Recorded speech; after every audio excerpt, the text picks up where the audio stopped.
All right. Good evening, everybody. Or afternoon to some of you, I'm sure. Or morning. Who knows? We're global, right? We're all over the world. So potentially someone's watching us in the morning. Uh, so I hope everyone's doing well. I hope that you're having a great start to your weekend.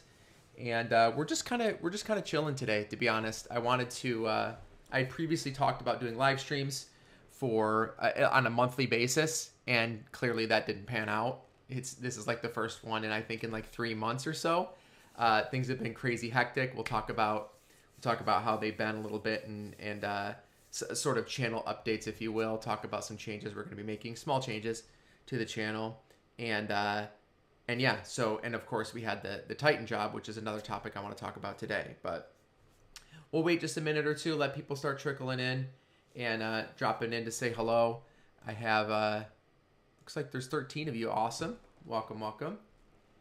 And how about we start off, if you guys are doing anything fun for the weekend, share with the group if anyone's doing anything fun for the weekend. I am not. I'll start while you guys type it out. I'm doing nothing for the weekend. It's supposed to rain here. As you guys know, I'm down in Florida, so yeehaw.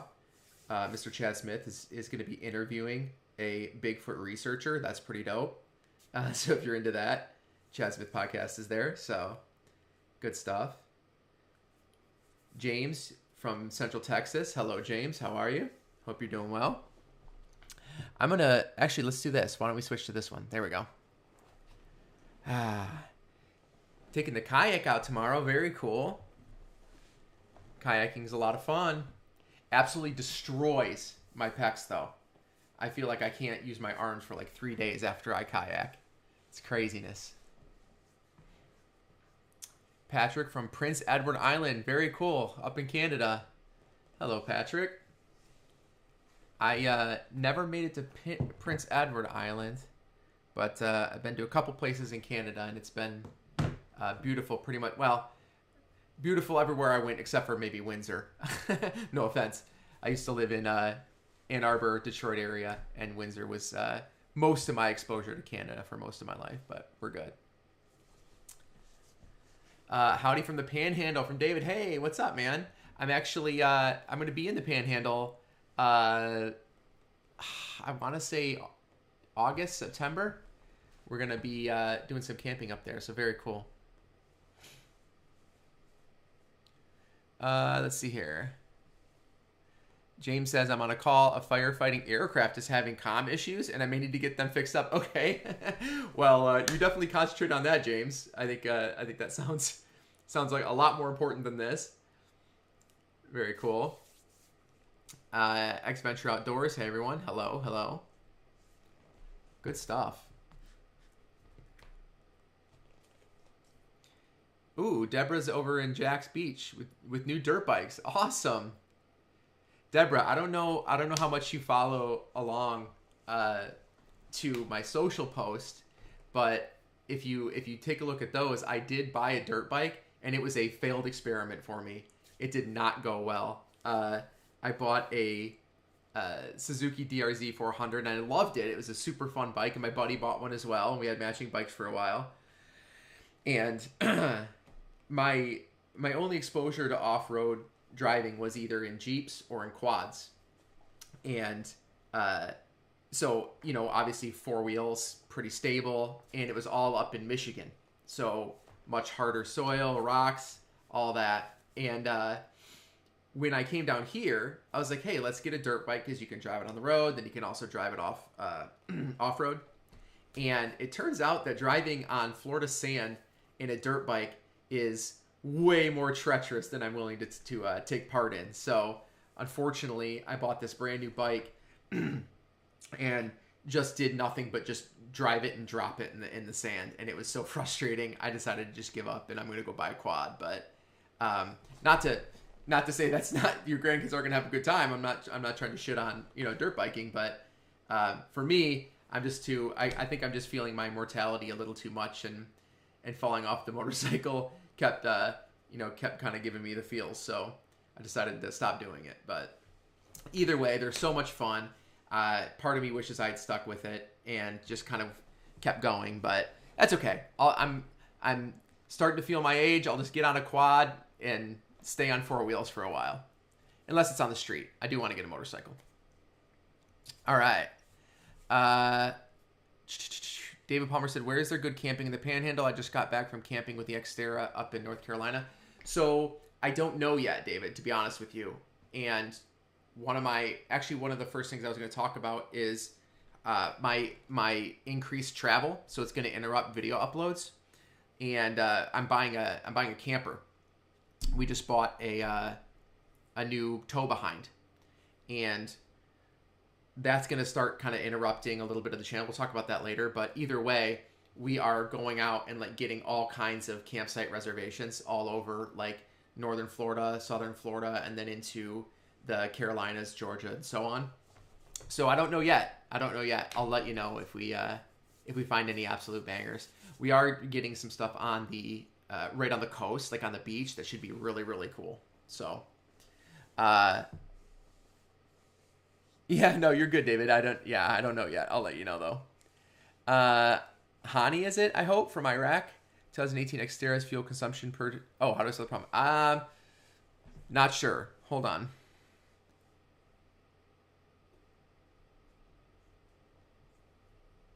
I'm gonna have to convert that. I'll get back to you. 1 liter per 5 kilometers.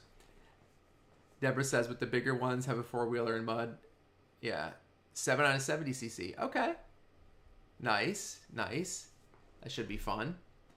They're making electric quads for like kids, if I remember. What was it called? Was it called the Cyber Quad? Kind of a play on what was it? Somebody help me out. Was it Cyber Quad? Yeah, Cyber Quad for kids. This thing. Let me. How do I? Hold on. If y'all remember the Cyber Truck that I don't think ever came to fruition. Check this thing out. The Cyber Quad. That's pretty cool.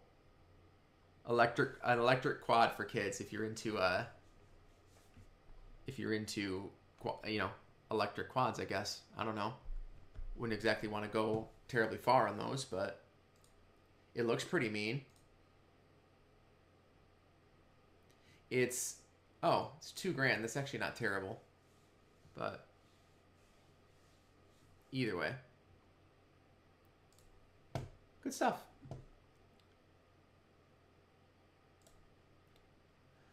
So, forgive me, and actually let's start with channel updates, because if anyone wants to stick around and talk about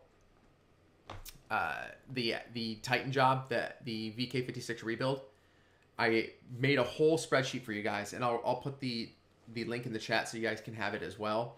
But I ended up doing a full breakdown of everything that I purchased for the VK56 rebuild, and I mean like literally everything. So it's kind of an idea of how much it might cost you if you wanted to attempt such a job, or a similar rebuild process. Obviously, you can go up or down in parts, and and you're in aftermarket. There's a whole range of things that you can buy, right? But either way, the first thing I want to talk about, though, is just a couple small changes to the channel, and we alluded to it when I was talking to David, which, by the way, says to go to Julian Bruce St. George Island State Park. Cool.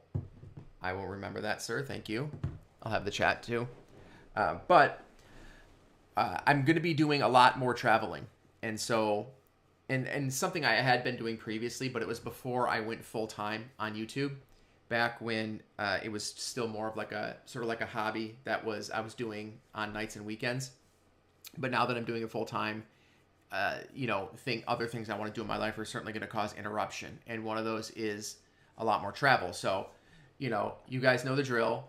We haven't been traveling. The world hasn't been traveling a whole lot the last couple of years, but now I am. Now I'm definitely going back and starting to travel again. So that's going to change. I think I never really officially announced it, but I've been trying to do a weekly upload for close to, I don't know, 7-8 months now. I don't know if you guys have noticed that, but I've been trying to pump out a ton of content and, you know, just getting a lot of stuff out there. But either way, regardless, with my travel, it may not be a weekly upload now. So nothing really earth shattering here. I know a lot of you guys, a lot of you guys are not huge Titan content followers. If I look at my statistics, the Titan videos aren't exactly popping off, but that's okay. I've been putting it out because that's what I've been doing, and I want to show you guys what I'm doing. Regardless, weekly may not be the upload schedule in the coming months, at least through summer and into fall. But I'll continue to get as much as I can out and get content out to you guys. Also, some changes I've been making are the shorts. And I don't know, let me jump in here real fast and see if I can do, is this an anonymous poll? Hopefully it is. Hold 1 second.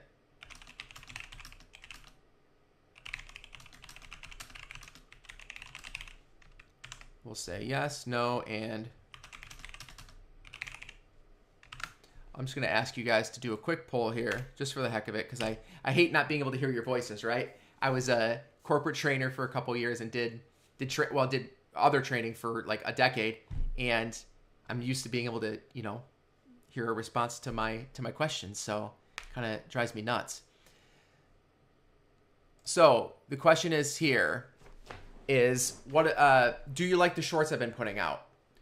So basically what is a short is, you don't know what a short is, but either way, shorts are those short little videos, guys, kind of like TikTok, kind of like Instagram stories, sort of like that. And you know, they're the vertical format, fast, they're all under a minute, and that's pretty much it. That's all it is. So if you guys don't mind choosing an option, I don't think, it looks like I cannot see who's answering. So even if, I mean, if you cared to be anonymous, it looks like it's going to be anonymous. And then I'm going to, can I ignore this for me? Because I'm not going to vote. Okay. Have some votes coming in. If you haven't cast a vote, do so in the next 10 seconds or so, and then I'll close it.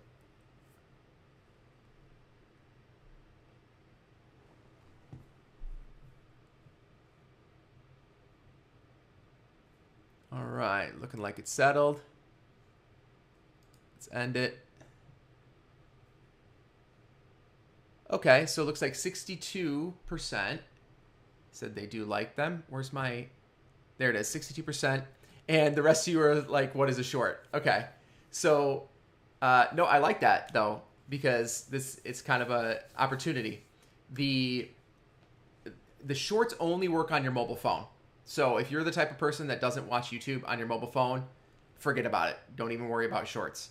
But what I have been trying to do is create videos, like little repair videos, that are seriously a minute or less long. And if you guys watch me, you know damn well that I love to talk. I talk a lot, sometimes too much. And so when I see something that can be communicated very concisely, very quickly, then I think that it's important, or shorts is a good format for that. So I get it out to you. It's a how-to video. It's done in a minute, and I'm not just sitting there talking for, 8, 10, 12 minutes. If you don't know what they are, I do encourage you to check them out. They're mostly not educational, which I think is actually kind of fun. That is something that I'm doing, but they're mostly like comedy, or they're just clips of other videos. So you should check them out. They're definitely fun. But either way, they're not going to replace main uploads, right? So I'm still going to create full format content, we'll call it. They're really just kind of supplemental stuff when I see something small. So for instance, I just replaced the glass in the Titan side mirror. That's so fast. It's crazy to make a full video on it. So either way. Talked about shorts. Where's my notes? I should have notes here. Let's see. Oh, yes. So 2 other things about the channel. If you guys remember, or if you don't remember, here's an opportunity to learn. I have a second channel, and it's mostly kind of like content that doesn't really fit into the main channel. But if you like my main content and you want to get more, or maybe you want to kind of expand on, you know, the existing channel, definitely go check that out and go subscribe over there. It's got like 500 subscribers. It's really a small channel. My buddy Jordan and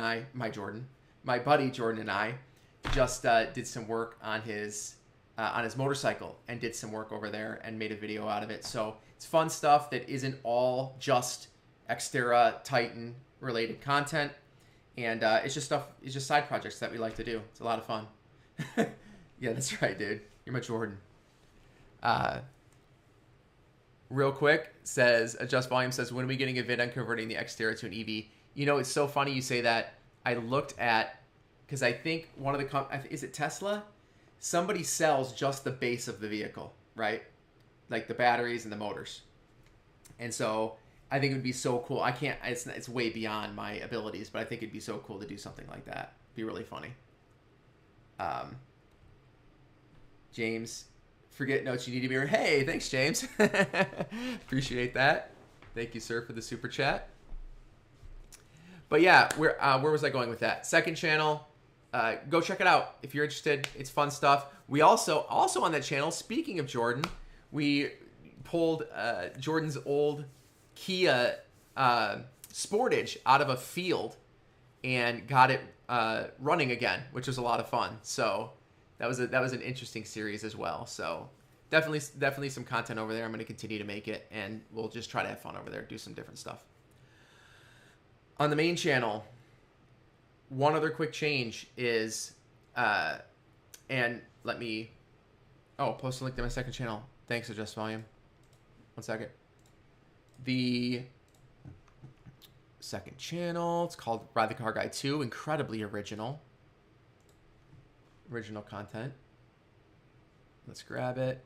Your channel right here. And where do I put in my chat? Right there. Kia conversion to Doom Buggy. Yes.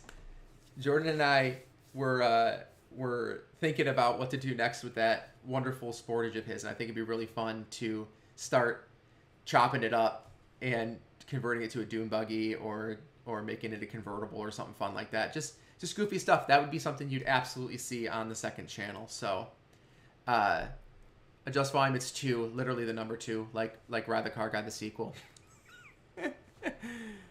Because 1 just isn't enough, huh?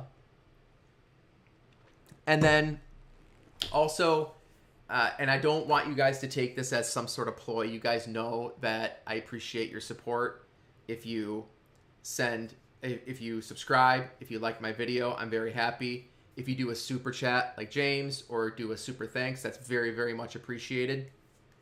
But I will have to say that as far as responding to automotive diagnostic questions, I'm going to officially start concentrating solely on people who are subscribed to me.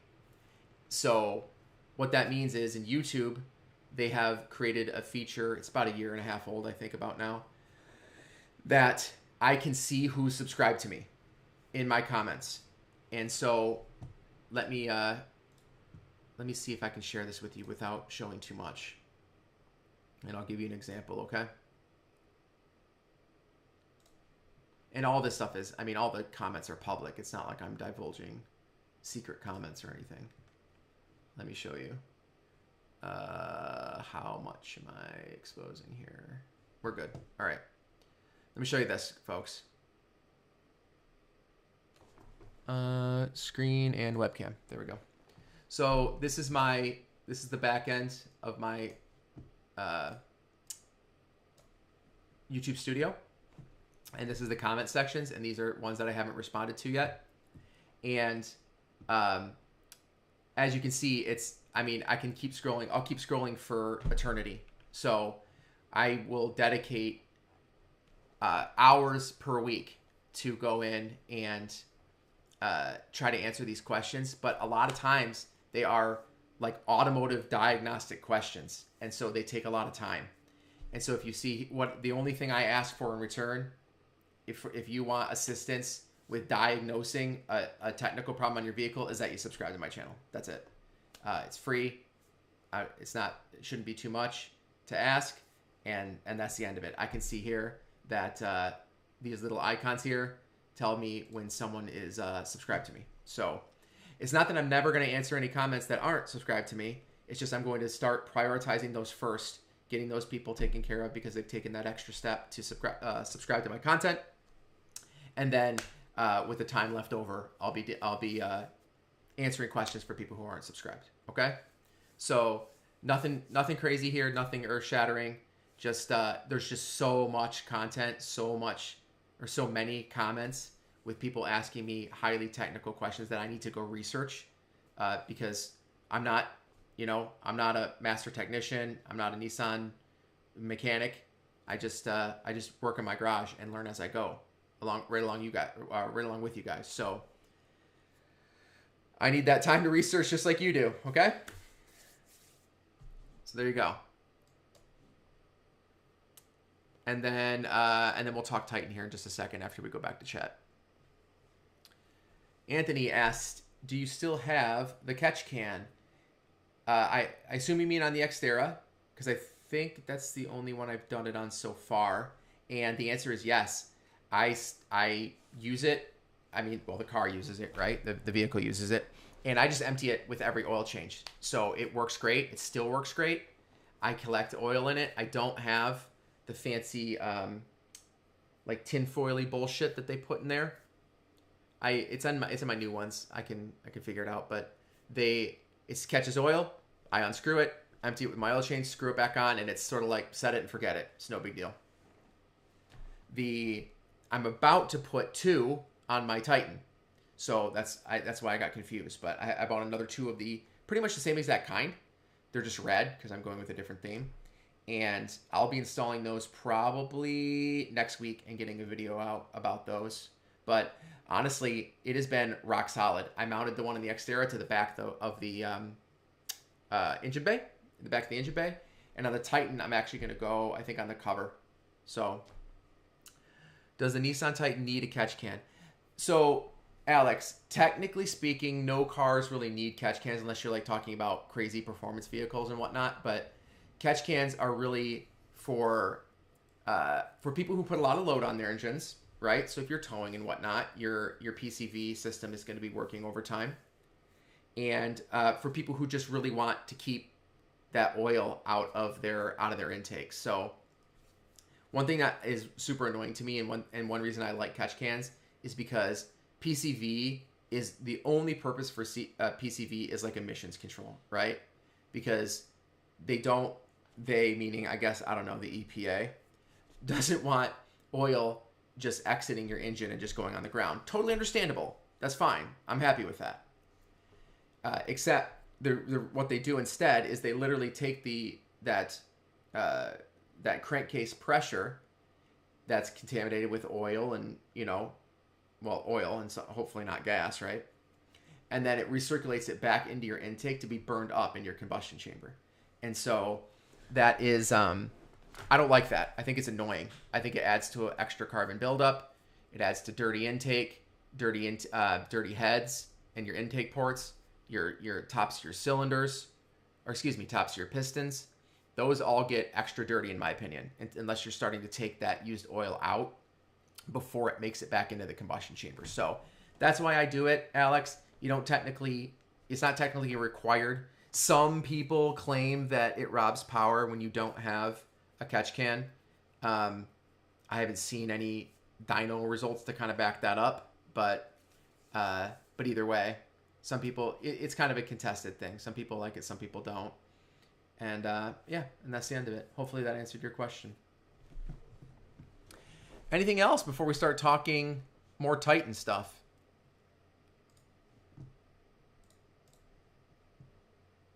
Okay. Nice, nice.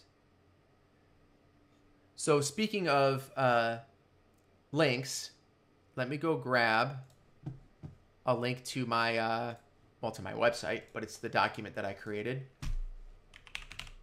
Oh, you're welcome, Alex.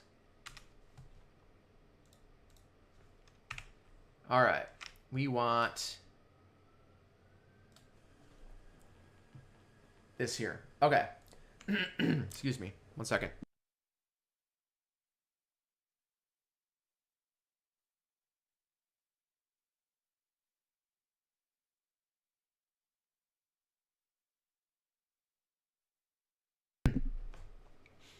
Here is the link. Sending it out to all of you right now. All right. So I just shot this link out to you. This is the document that I created during the rebuild of the Titan. You can open it right now if you want. Have fun. I'm just going to talk about a few quick takeaways that I had from this rebuild and how, you know, some things I would maybe do differently, some things I didn't foresee, and then kind of go from there. But Anthony says, thank you. I have a 2015 Nissan Frontier 4x4 6-speed King Cab. It's got 91K. That's awesome. I wish I had 4x4. Love that you have a 6-speed Frontier. That's awesome. Let me open up this document. Let's go here. 91K is actually the best part too. It's pretty awesome. So a few quick takeaways from this VK56 rebuild. And let me preface this by saying I'm not trying to discourage anyone from doing this job. I enjoyed most of it. All right. I enjoyed most of it. And it is it's a job that I would repeat in the future, just not soon. I don't want to do it again, at least not right now. That being said, there are certainly things I wish I had known or things I wish I had prepared for prior to starting this job. And first of all, it's way more expensive than I expected it to be. So let me start by saying that. We'll talk about money first. The document, if you guys opened it, let me see here. My cost was around $3,400 to do the rebuild. And for many, that seems obnoxiously expensive because you can literally go buy used VK56 for less money than that. But you're buying a used motor that you don't know anything about, right? And also, if you had a blown VK56, I get it. That makes sense that you would want to go out and buy a replacement and not even rebuild it. Just buy a replacement and put it in and hope for the best, rather than buying it and then spending another couple thousand rebuilding it. First of all. Secondly, is the so much extra time that it took. And I'm not the type to point fingers, but it's the machine shop's fault. Really though, the takeaway is if you do have someone do any other work, like for instance, I had a machine shop clean and honed the block and redo the heads. So reground the piston seats, took all the springs out, put all the new valve seals in. If you have someone go do that, expect it to take way longer than they say it's going to take. All right?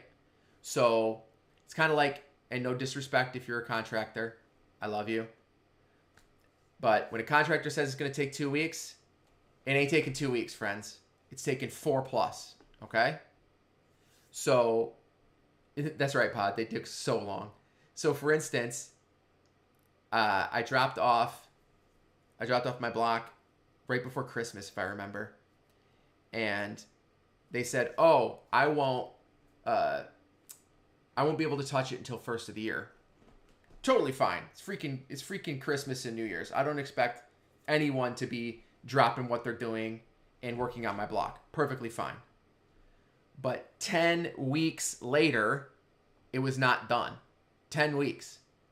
And so that was utterly insane to me. And I ended up having to get shitty with them to get my stuff back. And it's just a bad feeling for everyone. It doesn't feel good. And it was still $1,000. So, or 700, something like that. So that being said, expect it to take a lot more time and to take a lot more money than you originally anticipated taking. And hopefully, if you do a job like this, you can use my spreadsheet to kind of get an idea of what it is going to cost.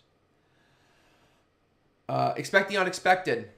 So, Mr. Jordan knows what I'm talking about here. So, don't expect everything to go to plan because things happen, right? And if you did watch my Titan series, you know that I had a major boo-boo, we'll call it, to keep it PG on the live stream. Majorly messed up and broke my oil pump, or sort of broke my oil pump in my transmission. And so I literally thought I was done. Well, not done. I was dropping the engine in and messed up my transmission while putting the engine in. And it ended up taking weeks longer than I expected to take as well, and cost a lot more money, right? I had to go drop the transmission to fix it. So that leads me into my next one, and also involving Jordan, actually, since he's here. Have a friend help. So have someone, a buddy that's willing to help you out. And thank you so much, Jordan, for being there. I really appreciate you, because, you know, taking a transmission out or dropping an engine in is not a one-person job. It's difficult. It's annoying. You need to have 10 hands and 5 heads around, and it's just really, really difficult not to. So either way, have an extra set of hands, even if it's like your kids. Hey, you know, they gotta help you out too. And then lastly on the takeaway is check everything freaking 20 times. Check everything 20 times. It'll get obnoxious. It'll get old. But when you've been in the garage, when it's your 5th month working on the engine and you've been in the garage 8 hours that day, you're bound to make mistakes, and it's fine. But as long as you're double, triple, quadruple checking your work, those mistakes will get caught before it becomes too late. All right?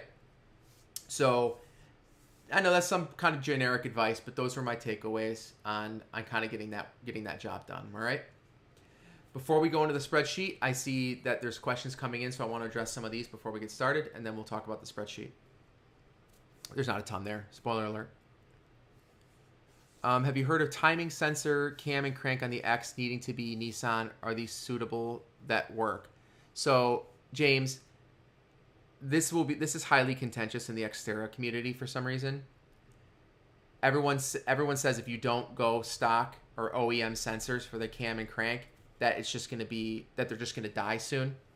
But recently, in a video I did about how my mechanical changes have held up, I have to be honest. I went with Duralast from AutoZone down the street. I did the job. I think it's pushing 3 years now, and I've had zilch issues. No issues at all. So, do I think they have to be OEM? No, I don't. I can tell you with absolute certainty that people have gone aftermarket and had problems. You can read it in the Reddit forums. You can read it right on my channel on the cam position sensor video. You can go to the forums.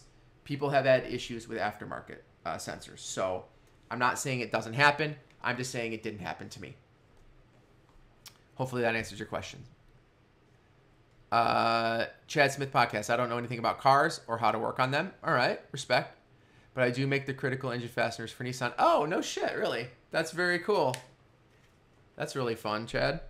I did not know that, sir. Good work. They're nice. Alex, are you going to do the trans cooler bypassing your Nissan Titan? I did, sir. Okay. So, Alex brings up a great point. And this is for Xterra owners as well, technically Frontier as well, right?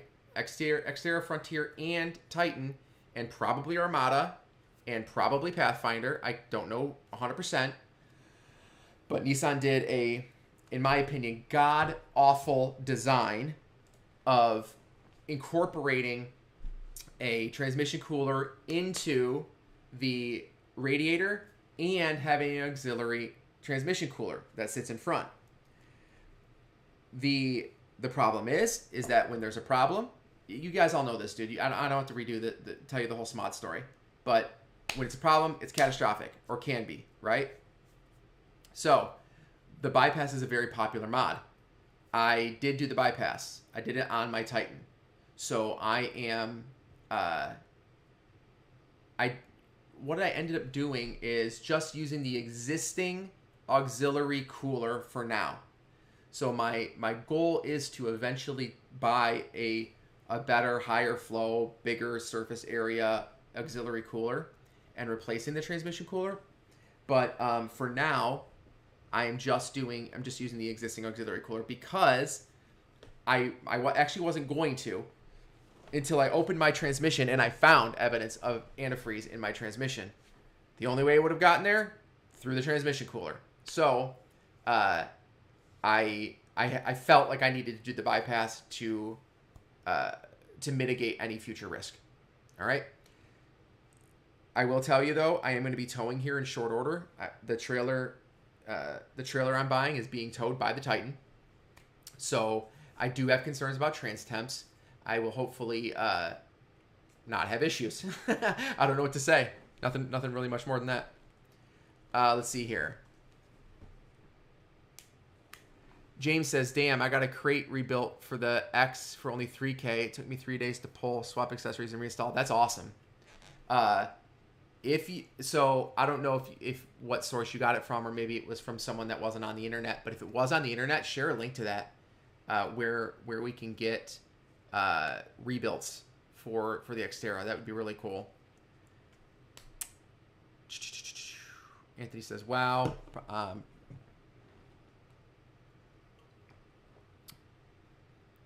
Anthony says, I do have an issue with my truck. I made a 2-minute video called Frontier Dual Climate Control Airflow Issue Problem Solution. Any ideas? Oh, okay. Can't watch that now. I'll watch it later and I'll comment on it.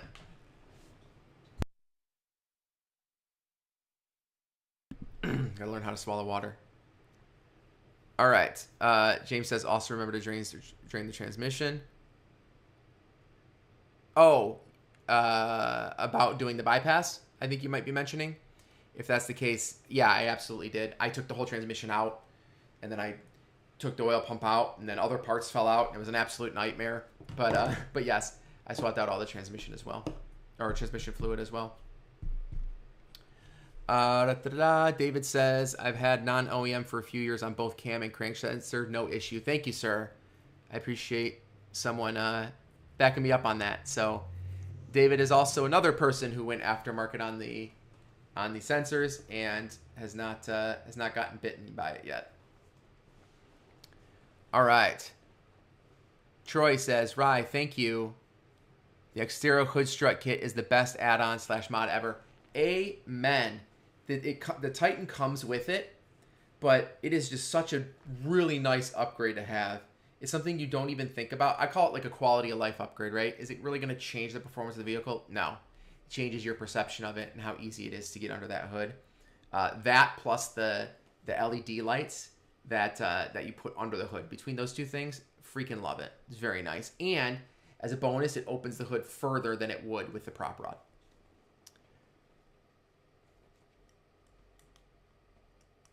Nice. Chad's reiterating the parts he makes for Nissan. Very cool. Awesome. The check everything during the transmission. I'm not sure what you mean. I'm sorry, James.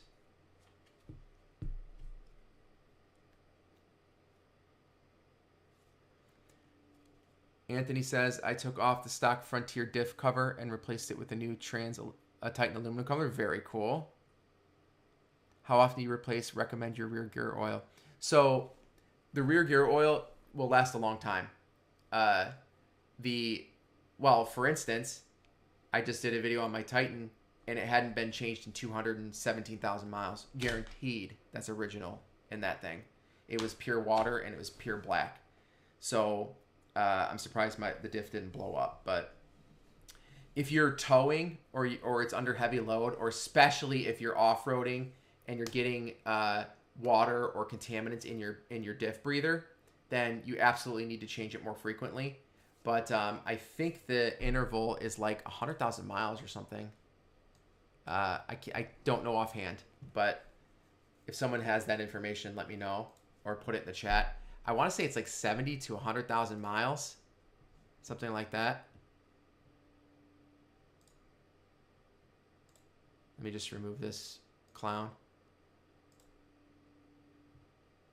There we go.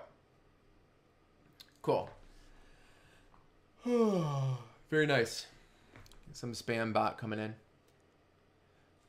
So, yeah. So either way, I think it's between 80 and 100, and then more frequently, especially if you're doing off-roading or towing. All right. Why we're thanking you for your videos, David says. I appreciate the Xterra timing chain vid. I watched it about 50 times when I did the job a couple weeks ago. Yeah, that I do have some regrets about that video. That video is way too long. I don't know if you guys, I hope you've noticed that over time that I have made my videos shorter. It doesn't seem like it sometimes because of how much I talk, but they have gotten a lot shorter. That is an egregiously long video. That is like feature length. So I'm glad that it helped, and I hope it all went well. So Alex says, I've never replaced the transmission oil filter. I only do the drain and refill. I've heard about issues replacing the trans filter. What do you think? So that's another thing. I bought it and it was fine. I didn't want to replace it because of an issue with the studs. I don't want to get too technical in the live stream, but I didn't like the way it was fastened. I didn't feel comfortable taking it out, and because I wasn't confident that I was going to be able to get it back in very well. So either way, when I took my inspection camera and I basically like very gently pushed it up into the filter, and it looked perfectly fine at 217,000 miles. So I forwent it. I decided not to do it, and I don't really anticipate seeing issues with it. I have heard stories, I don't know how believable they are, about people like swapping their transmission filter and all of a sudden it doesn't shift and there's all kinds of problems. I don't know how I feel about that stuff. It kind of feels like an old wives' tale, to be completely honest. So anyways, you ain't made it yet unless you get a spam bot. Yeah, right on, right? I love it. All right. I need to do my rear diff now that you mentioned it, says James. I'm at 215 on my X. Yeah, it's about time. If you did it at 100 or didn't do it at all, it's about time. Especially if you don't do that breather relocator kit, which highly recommended. Super cool. Definitely check them out. It's very handy to have. And then Xterra content's great no matter how long. I have a 2010 off-road and you've been very helpful. Thanks, Andrew. Yeah, I'm glad it helps. It's definitely been... It's been over 6 years now I've been doing this channel. And it's absolutely one of the more rewarding things I've done. Because I get comments like that, right? Where people really appreciate the help. And you get these where you have hundreds of thousands of views on these videos and people are like, this worked, thank you, this worked, thank you. And I just feel like I'm, even if it's in a really small way, helping people out. So I like it. All right.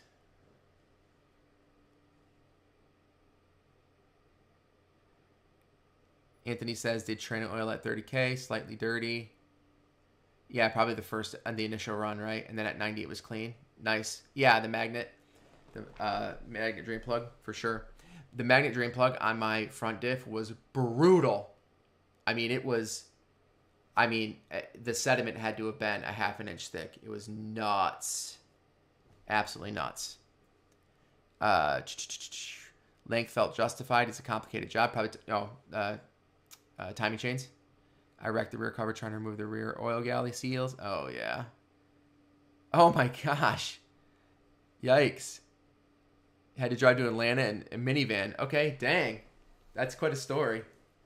Hopefully everything's sealed up and running and doing well, hopefully. Hopefully that's the case. But anyways. James says front logo biggest regret. Yeah, that front emblem is not universally loved. I really like it. But no, I totally understand how it can be not to everyone's taste. It's pretty out there. It's pretty big. And then James says, cheers from Oregon. Hey, there you go. Another person from Oregon. Good stuff. All right. Let's get cracking here on this spreadsheet real quick. I just want to show you how to use it more than anything else because I have just a couple small formulas in here. So we'll just we'll get that going and then we'll call it a night. I'll get on with my weekend here. You can get on with yours. All right. So, am I in Florida now? Yes, sir, I am in Florida. If you're talking to me, yes, I'm in Florida. So, let's see. Oh, David agrees with James. Okay. Maybe that's my next poll. How much do you guys love my new emblem? All right. So the spreadsheet here, folks. This is a cost breakdown of the VK56 rebuild, and pretty straightforward. Nothing really special here. It has the product, the phase, and the phase is broken out into 3 parts.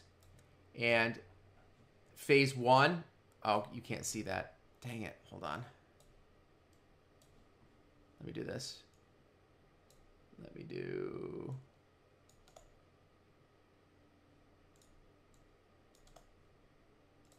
There you go.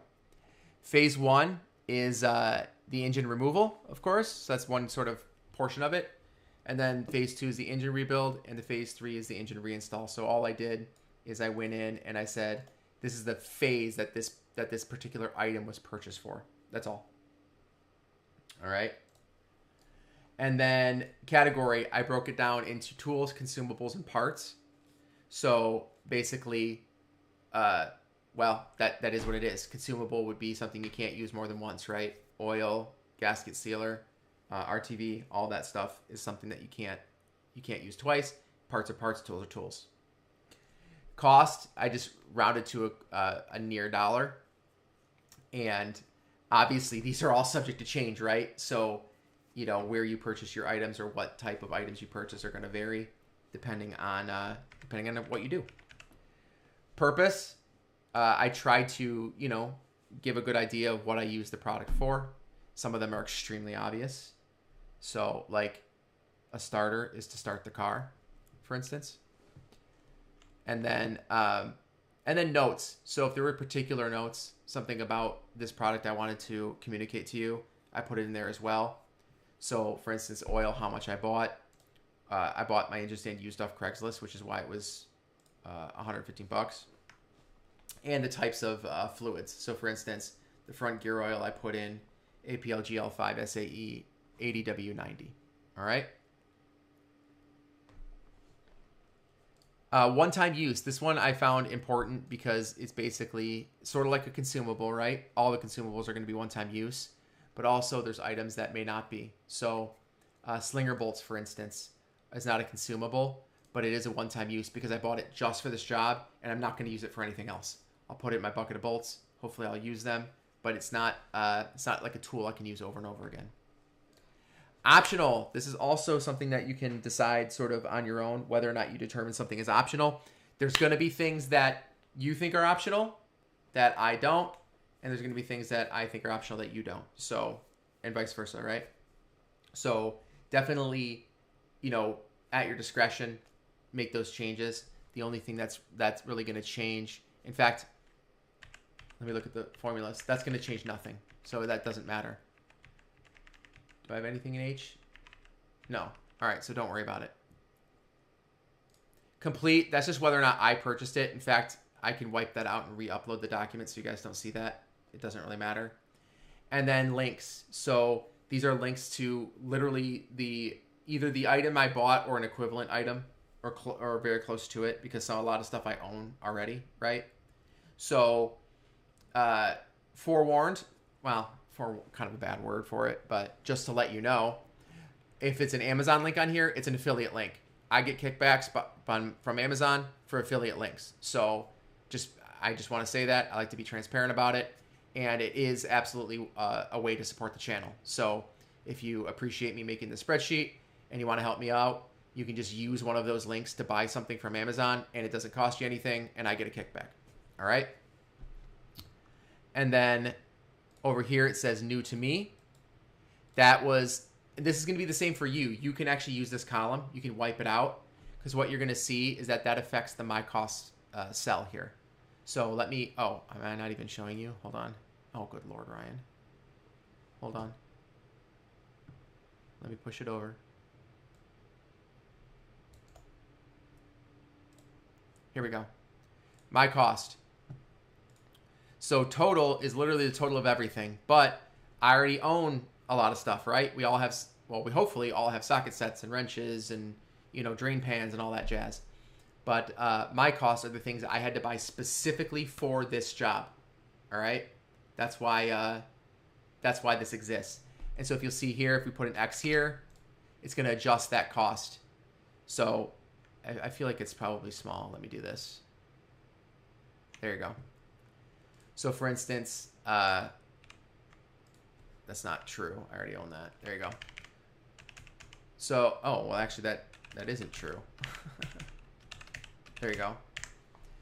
So you throw an X in, it's going to reflect the increased cost or decrease if you already own it. Like if you already have a breaker bar, ditch it, and then it will be reflected in that cost. Control is just a raw sum of column D, the cost column. So if you miscategorize something, tools, consumables, or parts, then you'll have a discrepancy here, and you'll know that one of your categories is wrong. Okay? So that's pretty much the long and short of it. I think the sort of big takeaway here is that it's not a cheap job. It's definitely not a cheap job. This is available. Again, I'll remind you, if you're just jumping on the live stream, this is available to you. I gave it to you via my website, which I'll go get the link yet again. Oh, that's my stream. Let me get that real quick. Yeah, a lot of chats are coming in, so we'll address those before we go. But let me grab this.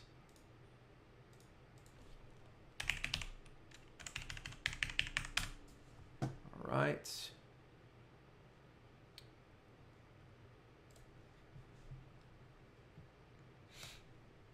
One day to load, and one day I'll post it in here. There you go. So that's the link to the document. Again, there's some how to use it and some takeaways there, and then you're good to go. All right. Let's see here. David has to agree with James, probably about the logo. I respect that. I respect that. All right. Deborah, anyone with a problem with service engine that won't stay off after doing what it says? You might have pending codes or basically another set of codes that hasn't shown up yet. I've seen that before, where they're kind of waiting behind the scenes and the light turns on, but you can't read them yet. But so that might be the case.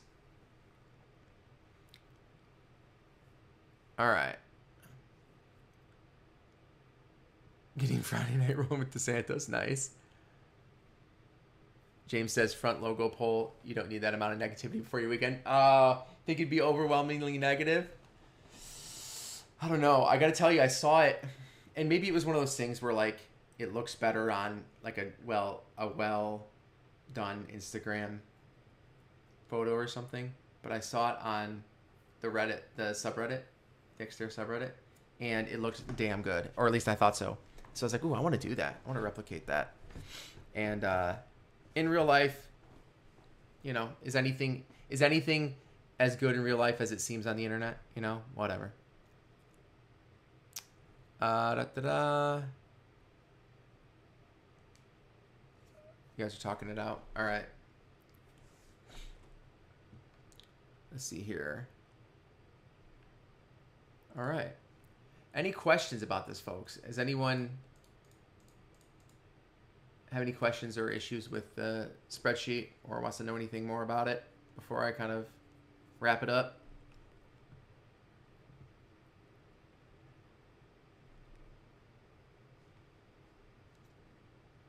I'll give you a couple of seconds to do that. The front logo may look better in real life than what I saw on YouTube. I don't know. You know, it's funny you say that. I would like to do some like real life meetup. I think that'd be really fun, but it'd be kind of cool. Musa says, have you ever replaced the riv nuts on the roof of the Xterra? I just took my rack off and the headliner's ready to drop if needed. Found paint peeling, going to clean it and clear the roof. So, no. I talk about the riv nuts and I show you the locations of them and how to access them in my headliner video. But I have not replaced them. I worry about those kinds of jobs because pulling the riv nut out, I feel like I'm just going to mess up the roof and then having issues reinstalling them. So this is something that I've been lucky enough to not have a spinning riv nut in the roof. And so I'm just going to let sleeping dogs lie, as they say, and not kind of fiddle with that item for fear of messing it up. All right. Grady says, "What's good, my boy?" You know, we're keeping it chill.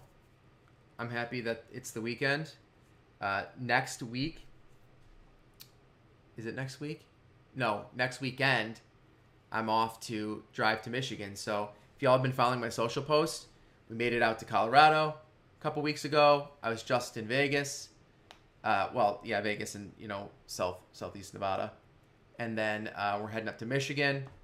And then we're going to be kind of bouncing around and enjoying our new camper that I'm going to go pick up there. So the Titan has its first very big test. So I rebuilt this engine. I have 650 miles on it, 670 miles on it. And then we're going to jump in it and drive across the country in it and hope that everything goes well. So please have your fingers crossed for me. And I hope that everything doesn't have an issue, because then we're going to go grab a trailer. Let me show you my trailer. We're going to go grab a trailer and then drive the trailer back 1,000 miles from Michigan to do that. So 1 second. Let me see if I can find it for you guys. Super pumped. We want...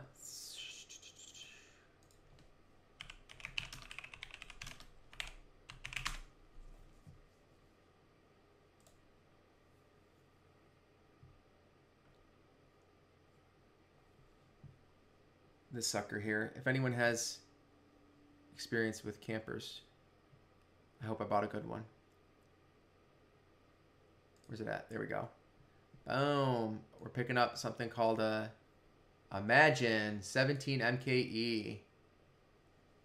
It is 17 feet, 21 total with the front on here, right? And it is unloaded weight 4,600 pounds. So we're well within what the Titan should be able to do. And so I'm hoping it all goes well, but this is what I'm picking up. And I can't imagine you guys would care about videos about this, but what I might do is I have another channel as well. It's called Wanderer. It is I do travel videos. In fact, whatever. I'll send you guys a link. If you care about it, you can join me. No expectations.